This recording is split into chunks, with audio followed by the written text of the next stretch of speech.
Assalamualaikum warahmatullahi wabarakatuh. Bismillahirrahmanirrahim. Alhamdulillahi rabbil alamin. Wassalatu wassalamu ala rasulillah wa ala alihi wa ashabihi ajma'in. Alhamdulillah, kita sambung tafsir Al-Azhar. Kita terus masuk pada surah An-Nisa ayat yang ke-36. Surah An-Nisa ayat 36. Hari ni kita ada rombongan dari Sungai Besar, sahabat berenam. Tak ada banjir ya? Alhamdulillah, mudah-mudahan. Sungai Besar sahabat berenam ni tempat Ustaz Ahmad. Ustaz Ahmad kampung apa? Sungai Banjar. Ha? Sungai Panjang. Lah, ingatkan Sungai Panjang. Sungai Panjang. Dekat lah tu. Ustaz Ahmad orang Banjar. Oh, orang Banjar. Baik. Okey, kita lihat daripada surah An-Nisa ayat 36. A'udzu billahi minasyaitonir rajim. Tak nak baca ke? Wa'budullah wa la tusyriku bihi syai'a wabil walidaini ihsana wa bizil qurba wal yatama wal masakin wal jari dzil qurba wal jaril junub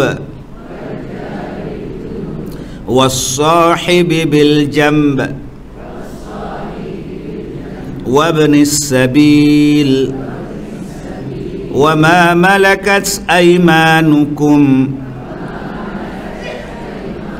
إن الله لا يحب من كان مختالا فخورا.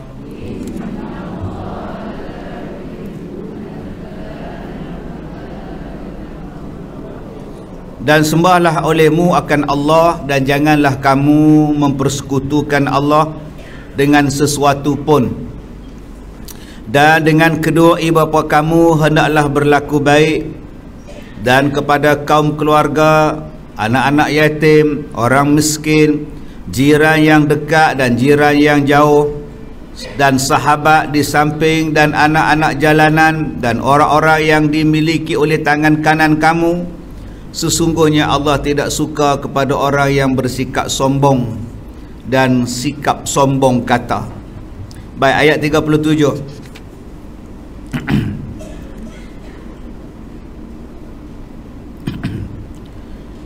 Alladzina yabkhalun wa ya'muruna an-nasa bil bukhl wa yaktumuna ma atahumullahu min fadli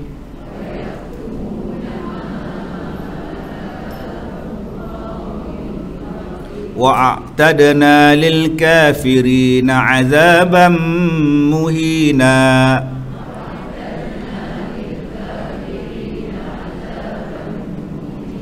Baik, siapa orang yang sombong? Allazina yabkhalun, orang yang kedekut, bakhil. Wa ya'muruna an-nasa bil bukhl, dan menyuruh orang lain berbuat kedekut. Wa yaktumuna ma atahumullahu min fadlih, dan orang yang menyembunyikan apa-apa kurniaan Allah yang telah diberikan kepadanya. Wa a'tadna lil kafirina azaban muhina, dan Allah menjanjikan siksaan kepada orang-orang kafir, akan siksaan yang menghinakan. Baik, ayat yang ke-38.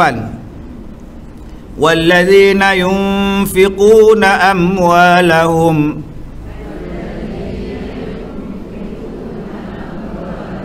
ria'an nas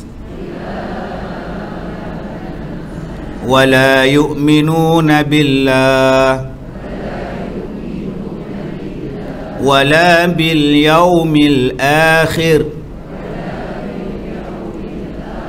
wa man yakunish syaitanu lahu qarina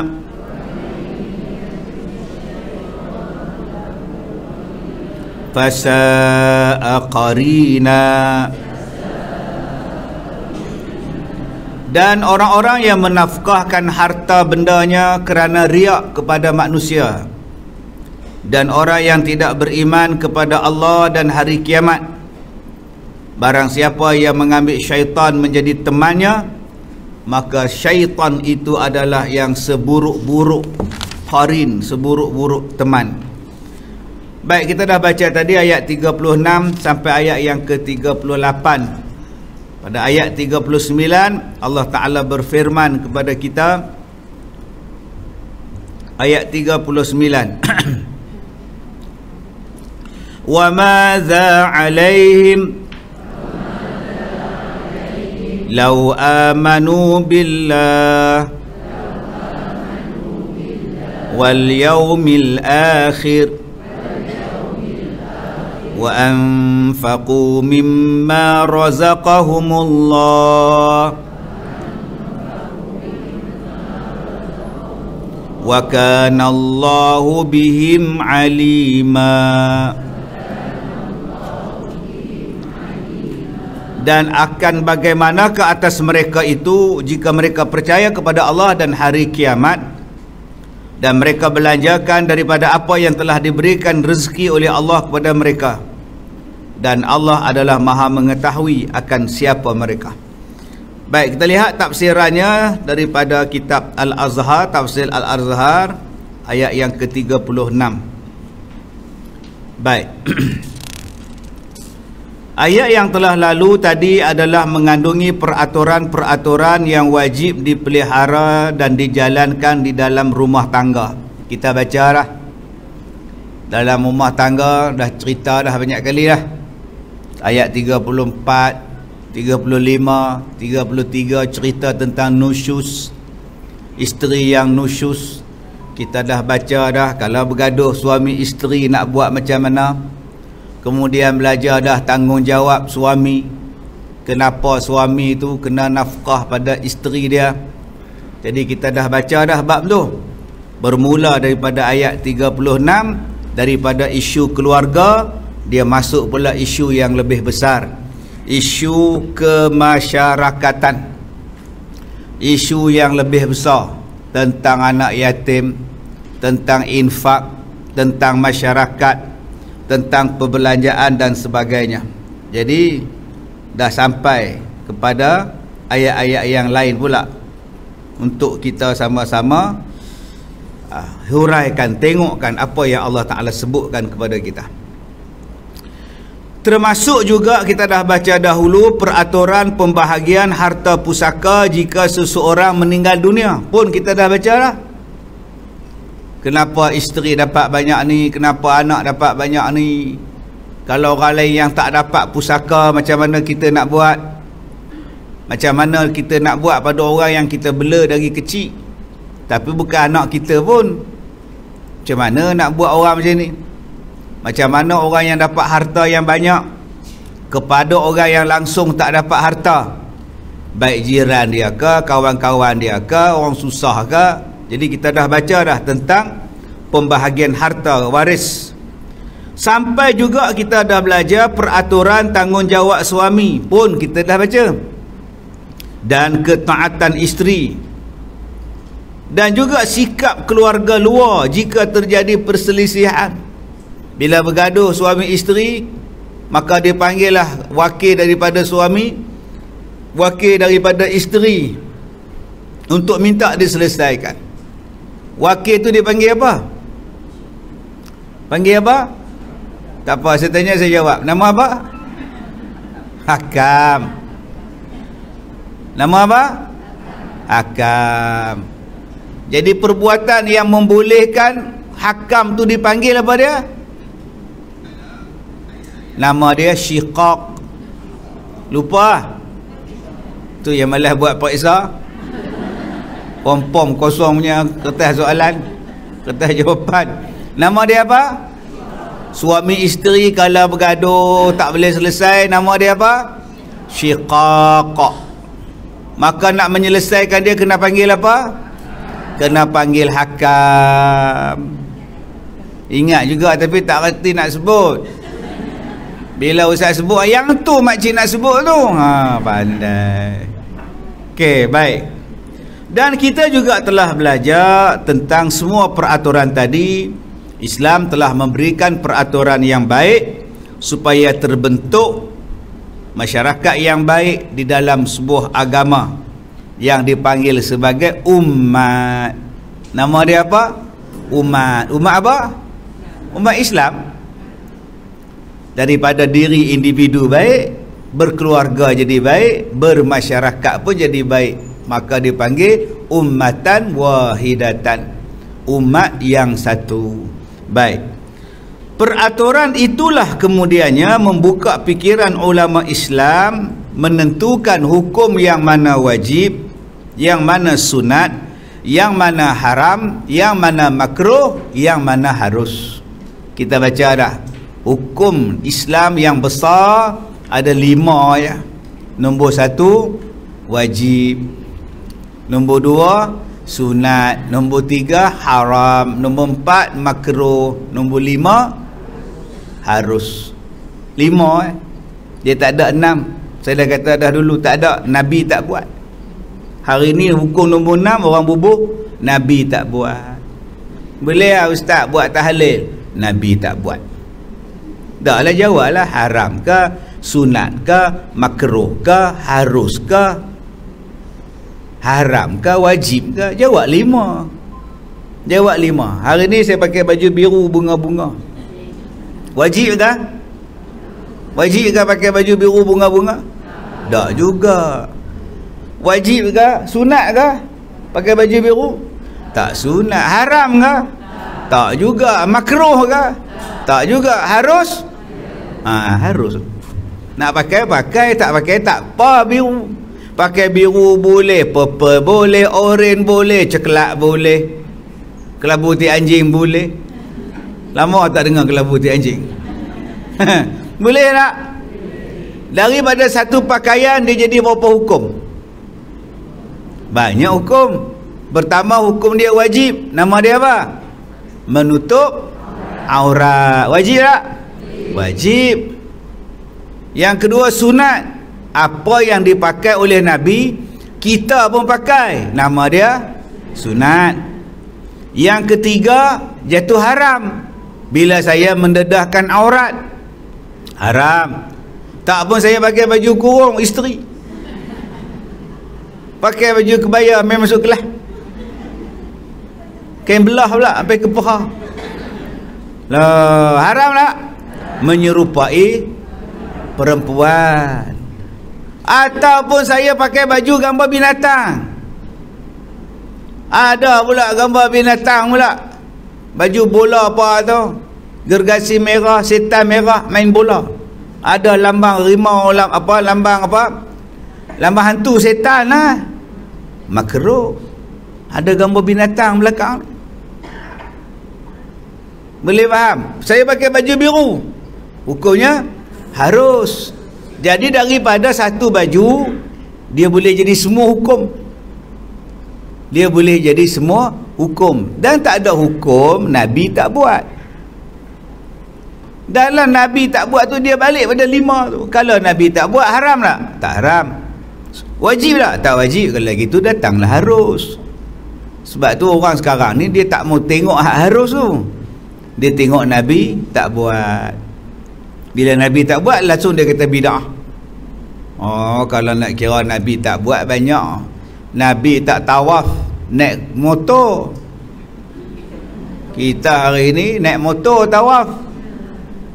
Bukan kata naik motor pergi tawaf, pergi kelas pun naik motor. Dengan Ustaz Kazim pun naik motor, nampak tak? Senang, malas berjalan. Jadi orang pergi Mekah buat tawaf naik motor duduk tingkat atas. Orang Kedah kata duduk berembar. Berembar tu apa? Bersaing. Suami isteri dia abang jangan laju, nampak lah. Tak laju lah. Padahal laki nampak janda depan tu. Suami dia nama Hanafi. Jelas tu. Baik, kemudian peraturan inilah dia kata yang bawa kepada 5 hukum tadi. Peraturan itu pula telah menimbulkan ilmu fiqih yang telah demikian luas dalam Islam sehingga timbullah berbagai mazhab yang terkenal. Maka dia kata peraturan-peraturan tadi menimbulkan pelbagai jenis fiqh. Luasnya Islam ni luas. Maka timbullah kepada kita jenis-jenis mazhab. Hari ni orang tak nak ikut mazhab. Nabi tidak mewariskan mazhab. Sahabat tidak ada mazhab. Kenapa hari ni kita bermazhab? Habis tu hang nak ikut apa? Hang nak ikut apa? Cakap apa? Saya nak ikut yang ni. Pegang isteri tak batal air sembahyang. Yang ni mazhab ni. Pegang isteri membatalkan air sembahyang. Yang ni mazhab ni. Masing-masing ada dalil dia. Jadi dalil-dalil itu pun balik pada Nabi. Di mana masalah kau? Faham masalah? Saya nak ikut Hanafi. Boleh tak ada siapa larang ikut Hanafi. Pergi ikut Hanafi. Tapi kamu kenalah belajar mazhab Hanafi betul-betul. Jangan nak suami je Hanafi. Belajar sungguh-sungguh. Saya nak ikut Hambali. Ikutlah Hambali. Belajarlah satu jalan betul-betul nama dia Hambali. Saya nak ikut Syafi'i. Kalau gitu ikut Syafi'i elok-elok. Dia belajar elok-elok Syafi'i. Ini Syafi'i, tak mau Hanafi, tak mau Hambali, tak mau Maliki, tak mau, kamu nak jadi apa? Saya nak ikut mazhab, saya nak ikut Nabi Muhammad yang ori. Ingat ni nasi kandar ke ori? Yang kamu nak ikut Nabi Muhammad yang ori itu, kamu faham ke? Fahamkah kamu yang sebenarnya jalan yang Nabi bawa tu? Mereka inilah yang menunjuk jalan yang sebenar. Memahamkan kita maksud Nabi macam ni, yang hukum dia macam ni, itulah nama dia mazhab. Kita tak faham, kita tak alim, kita tak tahu. Mereka ni kaji macam-macam lah. Okey, yang ni, yang ni, yang ni, yang ni. Kita ikut mazhab tu maknanya kita ikut Nabi lah. Pegangan yang ni macam ni, pegangan yang ni macam ni. Apa masalahnya 4 mazhab ni? 4 betul. Tak jadi masalah. Kamu nak ikut hak Nabi punya, kamu bukan hidup zaman tu. Kamu bukan hidup zaman salafus soleh. Tak hidup pun, kamu hidup zaman sekarang. Saya doktor ustaz, saya lagi alim. Memanglah alim, tapi kamu tengok TV. TV tu macam-macam benda hak syubhah. Orang dulu alim-alim depa, walaupun tak ada doktor, mana ada benda haram, tengok. Tali besen tak ada, YouTuber tak ada, TikTok tak ada, Facebook tak ada. Sekarang ni namanya alim, tengok macam-macam. Alim ti kucing. Orang dulu alim sungguh. Mata dijaga, telinga dijaga. Kita ni mengaku alim, duduk dalam kereta dengar lagu. Orang dulu alim lagu apa? Tak dengar. Hidup dengan Quran, dengan ilmu, kitab, hadis, hafal ratus ribu hadis. Ini mereka. Mari orang zaman sekarang dia ajar anak murid dia jangan ikut mazhab. Habis tu ikut siapa? Ikut saya tak apa. Buat mazhab baru lah. Jadi jaga-jaga tuan-tuan, ni dalam kitab ni sebut, daripada pelbagai jenis tadi timbullah berbagai mazhab yang terkenal. Tetapi ayat-ayat tentang peraturan itu tidak jugalah membawa selamat membangunkan suatu umat jika dasarnya yang sejati tidak berdiri. Iaitu apa? Iaitu rasa taat ibadat kepada Allah. Okey. Jadi kita baca dah tadi. Suami, isteri, pusaka, lagi syiqaq, hakam, nusyus, apa semualah. Dia kata kalau kamu buat benda-benda tu pun kamu takkan selamat kalau kamu tak jaga benda-benda ni. Seorang suami yang baik dengan isteri dia, tak pernah jentik pun, punya baik, penampar je, jentik tak pernah.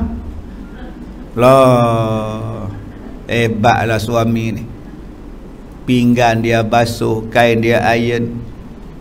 Isteri dia nak keluar rumah tak bagi berjalan, dia dukung. Oh, baik tak? Baiklah, tak tahu nak habaq. Kipas angin tak buka di rumah, nak tidur malam, suami yang kipas. Jimat elektrik. Ui, mana nak carilah. Baik tak? Baiklah, suami tak tahu nak kata apa. Nasi awak naik atas katil, suami tak payah turun, duduk bersila atas katil. Makan bersuak sampai tidur. Perut boroi, dah bercin, semuanya ada. Lepas makan tidur, semua layan, mandi pun atas katil. Hebatnya. Punya malah. Tapi apalah maknanya kalau kamu, kata dia di situ, tak jaga hukum dengan Allah. Tu awal-awal dia sebut tu. Awal-awal dia sebut tadi apa dia? Jika rasa taat ibadat kepada Allah tidak ada. Sebab tu awal-awal Allah Ta'ala kata wa'budullah, dan sembahlah kamu pada Allah. Kita dapat suami yang penyayang, tak sembah Allah apa guna? Penyayang lah ustaz, romantik sangat. Tiap-tiap malam makan dekat restoran, makan lilin ustaz. Oh, hebatnya. Saya bertuah lah dapat suami yang romantik. Saya bertuah ustaz dapat isteri yang penyayang. Tapi dua-dua tak sembahyang. Sepohon kayu sepohon kayu. Apa gunanya? Isteri tak sembahyang, suami tak sembahyang. Bahagia dua-dua tak subuh. Zuhur makan nasi tak sedar, asar tidur sampai ke maghrib. Maghrib pula tengok drama sampai pukul 8. Tengok bola pula sampai habis isyak. Subuh pula lebuh. Tapi hidup romantik. Selalu buat TikTok. Tak sembahyang, kata Allah, bukan. Yang kedua kata dia lagi, rasa ihsan kepada mak bapak. Apa makna kita ni dapat isteri yang baik, tapi dengan mak dia dahkah, dengan bapak dahkah? Suami kita ni punyalah kita jagalah baiklah. Langsung lepas-lepas menikah dengan kita, kita tak bagi dia balik rumah mak dia. Bagi duit dekat mak dia pun tak boleh. Bang nak ke mana tu? Balik kampung sekejap tengok mak. Tak payah. Bukannya banjir rumah mak awak tu. Nanti banjir balik. 2 hari lepas tu banjir. Abang nak balik kampung, rumah mak banjir. Kan dah ada rela. Sudah. Apa kerja bomba? Awak balikkan sangkut macam mana? Apalah maknanya isteri tadi cantik, tapi perangai dengan mak bapak buruk. Sebab tu jangan kira kita ya suami isteri baik clear, ni dengan Allah tak baik, dengan mak bapak tak baik, dia tak clear juga. Dan kepada sesama manusia, dengan jiran tak baik. Ni banjir di Pahang teruk tu, bumbung pun hilang. Kalau hak di Selangor hari tu nampak bumbung, yang ni bumbung tak ada. Punya dalam apa perasaan kita? Kita tak ada niat nak tolong, tak ada niat nak bantu, nak doa. Mana belum lagi baik kita ni. Itulah tapi habis nasib demel lah, kata dia. Ni kampung Talang udah banjir, air belah Kuala udah naik, Sungai Perak udah naik. Dulu kita nengok di Selangor, nengok di Pahang, sekarang udah Perak pula udah. Teluk Intan udah sampai airnya. Sebab tu saya pesan pada akak-akak semua, tolong buat siap beg siap-siap. Orang pondok, janganlah bawa beg pergi umrah tu berat. Nak ke mana upah? Takut banjir. Upah pun boleh masuk dalam beg tu. Bawa beg galah, dalam dia ada air, ada biskut sikit, paling mudah pun kurma sekotak. Abu nak makan, tengok hak baru ni datang, berapa jam tak makan, bantuan tak sampai. lambat sampai. Duduk atas bumbung, kami lapar. Siapa dengar? Biar awak tengok bala. Ya ke? Biar awak kata ni. Tak datang orang. Jadi akak-akak abang-abang kena buat beg dah. Beg prepping tadi gini kena buat dah. Dalam tu ada air mineral bagi orang perempuan, bawa lampin. Sudah pesan dah semalam. Okey, bawa lah tuala wanita opah oi. Bawa kain batik buat nak semayang. Okey, kena ada dah. Bila air naik ya, ambil beg jalan. Jangan bila air naik beg tinggal. Mana begnya opah? Tinggal lah. Oh, tak guna buat persiapan. Sebab kita tak tahu. Duduk di pusat penempatan banjir itu pun belum tentu lagi kita dapat makan. Berebut makan pula. Berebut katil lagi, tilam lagi. Jadi kalau boleh kita siap. Lah ni kita kena harap kita jaga lagi. Buat persiapan untuk kita. Jangan ada orang lain tolong. Jangan harap orang lain tolong. Kita sendiri tolong dulu. Persiapan untuk kita kena buat lah. Baik. Kemudian, dan sebab kalau manusia hanya hidup memegang peraturan sahaja,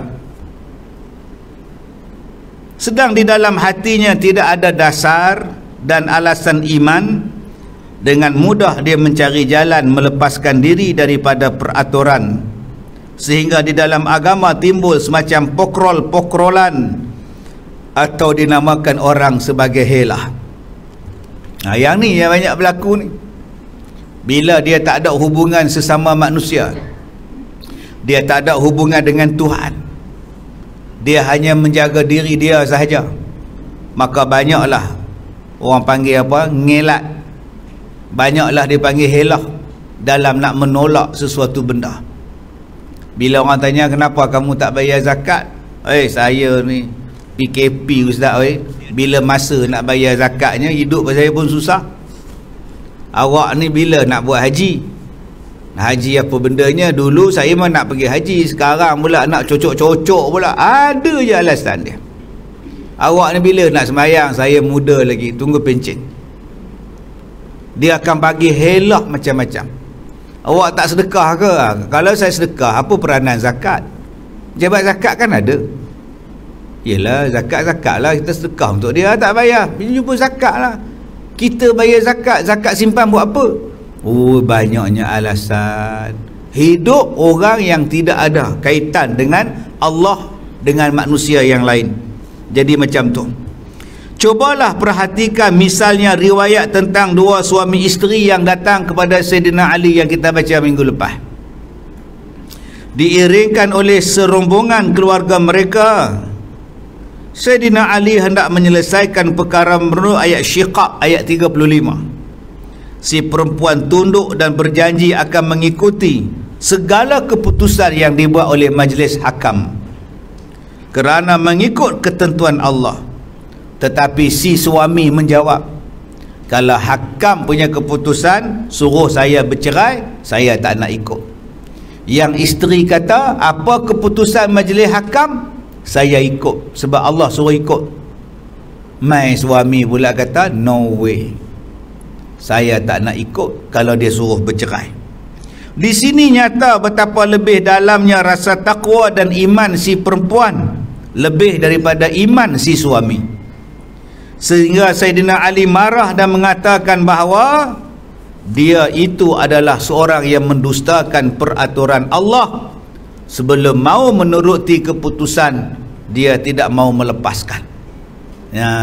Si isteri kata, apa saja keputusan majlis hakam saya ikut, sebab itu adalah keputusan hukum.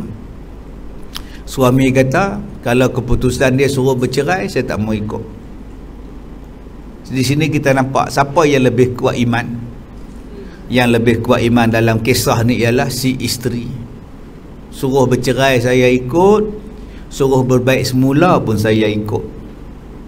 Suami pula jawab, saya hanya nak kalau disuruh berdamai, kalau nak bercerai saya tak mau ikut. Marah Sayyidina Ali. Bukankah ayat Quran kata kamu kena ikut majlis hakam, apa keputusan mereka? Jadi ni tuan-tuan, banyak orang dipanggil apa itu? Dipanggil sebagai helah. Banyak zaman sekarang ni, bila datang perintah Allah, dia bawa helah. Kenapa makcik tak tutup aurat? Kenapa tak pakai tudung? Tak adakah ayat wajib dalam Quran suruh tutup aurat? Helah dia. Ada yang kata pula suami makcik tak suruh. Ada yang kata pula makcik dulu dah pakai, suami larang. Nampak? Helah dia. Agak-agak alasan tu Allah terima tak di hari kiamat? Apa alasan helah kita ni? Tolong simpan. Nanti kalau Allah tanya, jawab. Kenapa tak semayang? Hari tu pergi rombongan, bah tak berhenti. Tu tak semayang tu. Bukan berhenti kencing, berhenti kencing je, semayang tak. Oh, kencing buat, semayang tak buat. Jawab kita nanti di hari kiamat alasan tu. Esok Allah tanya apa siapa semayang berjarak. Tuan-tuan nak jawab apa? Menyakit. Oh gitu. Main bola berjarak tak? Berpeluk-peluk tak jangkit pula. Jenuh kalau Tuhan tanya. Hak awak keluar arahan kena menjawab.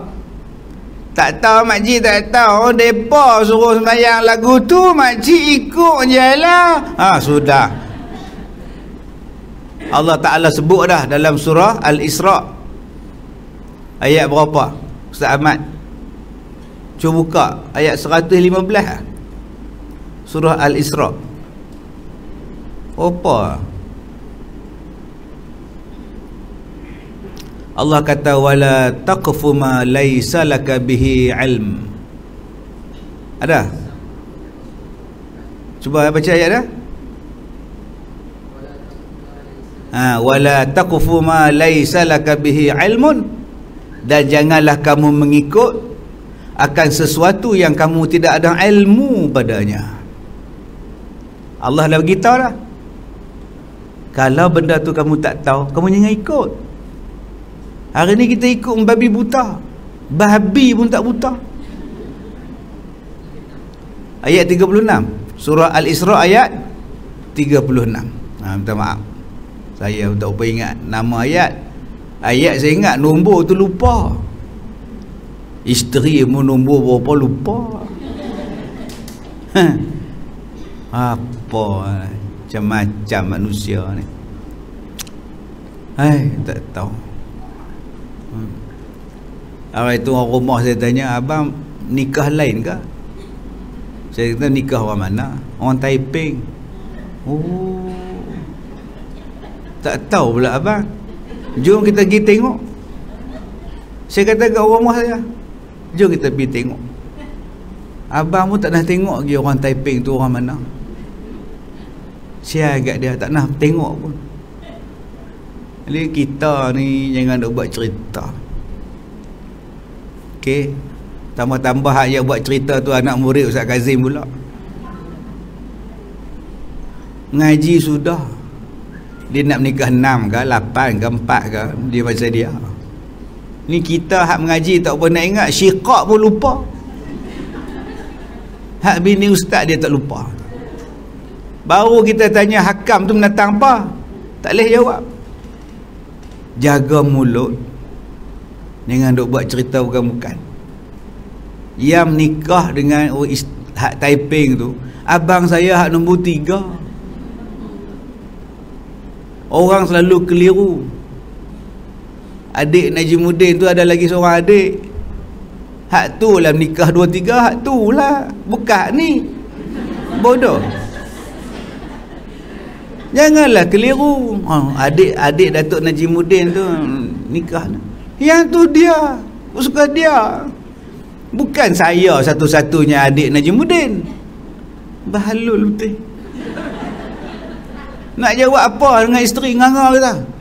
Lalai saya kata jom kita pergi tengok. Siang kat dia, tak pernah tengok pun menikah-nikah, tinggal duduk tepi saja. Isteri saya tengok lagu tu, main cerita kat dia pula. Jaga mulut, jangan bagi rosak rumah tangga orang. Kita dah pening kepala nak ngubat sakit. Muka sat handsome, sat tak handsome. Sat parut, sat tak parut. Mereka duk cerita yang ni pula. Apa kejadah ni? Nah, saya nak siasat makcik pondok mana yang buat cerita ni. Okey, dapat kita sack keluar. Okey. Baik. Kemudian dan kata dia lagi, lantaran itu nyatalah bahawa sesudah menerangkan ayat-ayat yang mengandung peraturan Tuhan, mendatangkan lagi perintah yang lebih mendalam, sehingga manusia muslim menerima segala ketentuan Tuhan dengan redha. Ini sifat orang Islam. Sifat kita ni orang Islam, apa ketentuan Allah redha. Ada yang kata tak kena kat ustaz, ustaz kata lah redha, cuba kena kat ustaz kat rumah banjir. Sebenarnya kita nak sebut sabar pada orang banjir ni pun kita pun tak layak nak sebut. Sabarlah, sabarlah. Kita nak sebut sabar tu pun tak sanggup nak sebut. Pasal dia orang tu lebih sabar daripada kita. Alangkah luluhnya balik ke rumah, semua perabot habis. Kabinet habis, sofa habis, pinggan mangkuk habis, peti air terapung keluar. Bayangkan peti air 2 pintu kita tu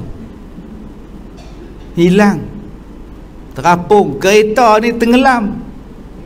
Tiba-tiba kita pergi cakap kat mereka, sabar nak. Dia orang lagi sabar.